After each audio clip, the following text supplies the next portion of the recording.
Olá pessoal, bom, hoje nós estamos aqui para a gente poder falar, para poder falar um pouquinho para vocês sobre um movimento, na verdade dois movimentos, que vão ocorrer na Europa, que nós chamamos de Renascimento e Humanismo.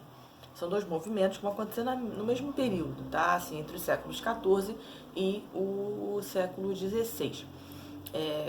Vai ser um movimento que vai mexer com toda a estrutura política, social, econômica da Europa, vai modificar bem mesmo a Europa. E esse movimento também, começando pelo Renascimento, como o próprio nome diz, renascer, ele vai então modificar as ideias, as atitudes, as posturas, enfim, muita coisa na Europa nessa época, ok? Então é importante a gente frisar isso, que o Renascimento ele é um movimento que ele vai vir para modificar muita coisa na Europa, o pensamento, principalmente porque a Europa até então ela vivia sob o domínio cultural da Igreja Católica. Tudo que a Igreja Católica falava, divulgava, todo o poder cultural, informações, enfim, isso tudo pertencia à Igreja Católica.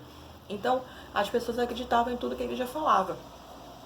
Quem tinha acesso ao conhecimento era o clero, eram os monges, enfim, todas as pessoas que faziam parte do clero. Então essas pessoas divulgavam as ideias, divulgavam as opiniões e a população acreditava.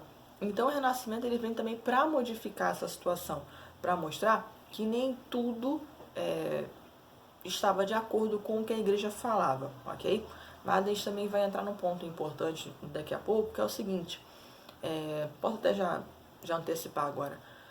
Os renascentistas, os pensadores renascentistas, os que lideraram esse movimento, eles não eram ateus, tá? Você pode pensar assim, professor, então, se eles não eram a favor, se eles eram contra, eles pensavam diferente do pensamento da igreja, então eles eram contra, eles não concordavam, não acreditavam na igreja, não acreditavam em Deus. Não é assim, tá? Eles não eram ateus, mas eles tinham uma outra forma de ver as coisas. E daqui a pouco a gente vai entrar nesse ponto mais especificamente, ok? Então vamos continuar. Nesse período também, a burguesia vai estar em ampla ascensão, tá? Em grande crescimento. Por quê? Vai ser um grupo que vai conseguir acumular dinheiro, que vai conseguir acumular riquezas no período anterior a essa transição, tá? Porque a gente está saindo aí de um período, o fim da Idade Média e o início da Idade Moderna. Então esse movimento do Renascimento, ele vai marcar essa transição de um período da história para outro. E no período da Idade Média, a Igreja Católica ela dominava. Ela dominava o pensar, ela dominava a economia, dominava tudo na Europa. E a burguesia ela consegue crescer, dentro ainda desse período medieval, com o surgimento das feiras. Os grandes comerciantes que vendiam seus produtos nas feiras, o surgimento também das moedas, que vai ter o câmbio, aquela questão da troca das moedas, as instituições bancárias, que hoje em dia nós chamamos de bancos também, que vão surgir nessa época. Enfim, então a gente vai ter o surgimento, as mudanças já na questão da economia, e que vão também acabar, de certa forma, acarretando, influenciando no movimento renascentista, ok? Mas então vamos lá. O que aconteceu na Europa antes, o que vinha acontecendo na Europa para chegar a esse ponto da mudança do Renascimento? No século XI, então um pouquinho antes aí do Renascimento surgir, a gente, no caso assim, a Europa a gente vê que a Europa ela passou por várias mudanças importantes.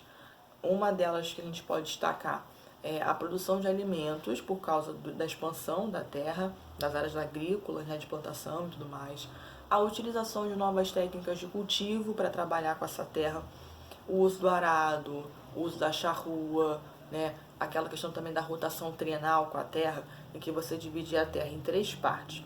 Você utilizava 2 para plantação, para colheita durante um período, e uma outra parte ficava descansando. No ciclo seguinte, no ano seguinte, digamos assim, aquela parte que havia descansado, ela vai começar a ser trabalhada, utilizada, e uma daquelas até então que foi cultivada, ela descansa. E assim, então, eles iam preservando a terra por mais tempo. Porque até então, quando eles usavam toda a terra na agricultura, nas plantações, no cultivo, o que acontecia? Como eles não tinham essas técnicas de preservação, a terra se desgastava com muita facilidade. Então, eles não poderiam, muitas das vezes, ter uma boa colheita, ter um bom plantio, e aí eles perdiam mercadoria, não tinham aquele lucro que eles precisavam, né, os agricultores. Então, essa necessidade, né, fez com que eles descobrissem essas novas técnicas. Nessa época também, ainda século XI, a gente vai ter o aumento da produção de alimentos porque as pessoas passaram a viver mais tempo, né? Como as coisas foram melhorando, as pessoas passaram a viver mais tempo. Então elas conseguiram se preservar de doenças, né? Como por exemplo a gente viu a peste negra, né? Que vai matar muita gente, boa parte da população europeia. As pessoas vão começar a se alimentar melhor por conta dessa produção e, consequentemente, se alimentando melhor, vão viver mais tempo, vão ter mais filhos, então a população vai crescer e aí é necessário, então, que você tenha uma estrutura melhor para a sociedade, né? Nesse período também, com o crescimento da população por conta de melhor alimentação e tudo mais, a gente vai ter também o crescimento do comércio com o Oriente, tá, gente? As feiras, como eu falei para vocês, as casas bancárias, que vão ser instituições bancárias, o renascimento, o revigoramento das cidades. E esses mercadores eles vão viajar pela Europa em caravanas para vender os seus produtos e também trazendo mercadorias dos lugares, né, que eles visitavam, vendendo, e também eles traziam para que a população europeia tivesse contato. Então, por exemplo, eles começam a fazer contato com sociedades, por exemplo, a gente quando fala assim, as Índias Orientais, né? Até porque a questão das grandes navegações, que é um capítulo que a gente ainda trabalha no 7º ano, né? O objetivo desses grandes navegadores europeus era chegar até as Índias Orientais, porque lá tinham especiarias, tinham produtos que você não encontrava em qualquer lugar do mundo, a não ser lá, né? Então, eles acabavam comprando esses produtos distintos, traziam para suas cidades, né, para o seu território, sua terra natal, e também eles ampliavam o comércio deles, ampliavam o mercado consumidor deles, tá? A burguesia, que era um grupo formado por banqueiros, mercadores, donos de navios, ela enriqueceu bastante com isso, tá? E aí ela vai adotar novas práticas, novos valores, como por exemplo, vai medir, vai calcular, vai pesar, vai experimentar operações essenciais. Aquelas operações básicas mesmo, gente, assim, de soma, subtração, tá? As operações de matemática, né? Para quê? Para que o seu negócio pudesse prosperar, né? Então, por exemplo, eu vou calcular o valor de um determinado produto que eu estou vendendo, que eu estou comprando. Então ele vai somar, vai subtrair, vai dividir. Não, vale a pena pagar esse valor? Não vale a pena pagar esse valor? Vale a pena vender por esse preço? Então isso vai valorizar o seu produto e vai também fazer com que ele acumule dinheiro e enriqueça ainda mais. Então, esses produtos dos burgueses vão ser bem valorizados por conta dessa questão toda, ok? Essas mudanças, então, elas vão inspirar uma nova perspectiva, uma nova visão que as pessoas vão ter do mundo, tá? Não só essa nova visão, mas também a questão de conhecimento.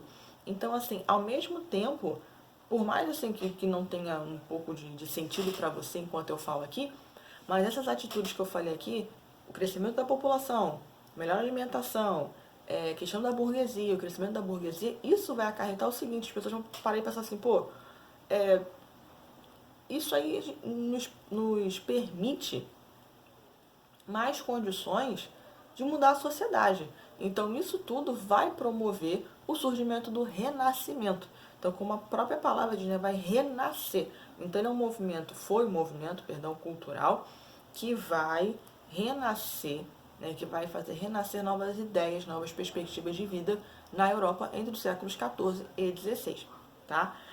A gente fala também que a Península Itálica é o berço do Renascimento, porque foram cidades como Milão, por exemplo, Florença também, que a gente vai ter o surgimento desse movimento. Então, a Península Itálica, por que a gente fala Península Itálica? Porque nessa época a gente não lida com essa questão de falar assim,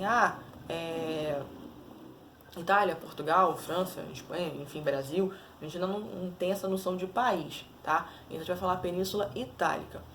Então é na Península Itálica que vai ser o berço desse movimento do Renascimento, tá bom?